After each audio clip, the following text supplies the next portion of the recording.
நாகர்கோவில் சென்னை இடையிலான வந்தே பாரத் ரயில் கட்டணம் அதிகமாக இருப்பதால் அவற்றை குறைக்க வேண்டும் என்று பயணிகள் கோரிக்கை விடுத்துள்ளனர்.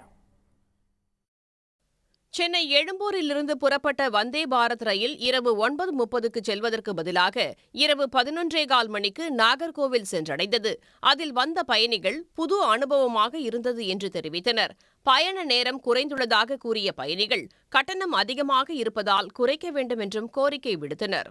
டிக்கெட் ரேட் நார்மல் ட்ரெயினோட இங்கே ஜாஸ்தி தான். நம்ம ரிச்சான பர்சன்ஸ்லாம் கொடுப்பாங்க. பட் அவசரம் அப்படின்னு இருக்கவங்களுக்கு அந்த காசு அரேஞ்ச் பண்ணி போக முடியுமான்னு எனக்கு தெரில. ஆனால் காசு அரேஞ்ச் பண்ண முடியும் அப்படிங்கிறவங்களுக்கு அந்த காசுக்கு இது ஒர்த்து தான். ஆனால் இன்னுமே ட்ரெயின் டிக்கெட் கொஞ்சம் கம்மி பண்ணாங்கன்னா எல்லாராலையுமே போக முடியும். டிக்கெட் ரேட் பார்த்தீங்கன்னா சாதாரணமாக 1760 ரூபா சொல்லியிருக்காங்க. பட் உயர் இதுக்கு 3240 ரூபா சொல்லியிருக்காங்க.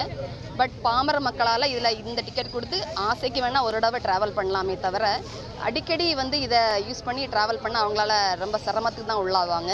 டிக்கெட் விலையை கொஞ்சம் கம்மி பண்ணினா எல்லாருமே இதில் பயணிக்கக்கூடிய நிலைமை நல்லா இருக்கும். என் ஃப்ரெண்ட்ஸ் எல்லாரும் சேர்ந்தா போனோம். ரொம்பவே ஜாலியாக இருந்துச்சு. இந்த ஜேர்னியை லைஃப்பில் மறக்கவே முடியாது.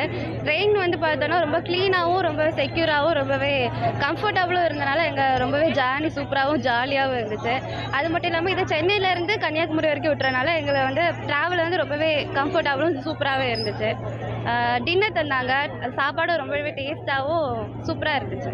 நாகர்கோவிலிருந்து சென்னைக்கு செல்லும் போது நீண்ட நேரம் இருக்கையில் அமர்ந்தே செல்வதால் முதியவர்கள் மற்றும் மாற்றுத்திறனாளிகள் பயணிக்க முடியாத சூழ்நிலை இருப்பதாக பயணிகள் தெரிவித்துள்ளனர்.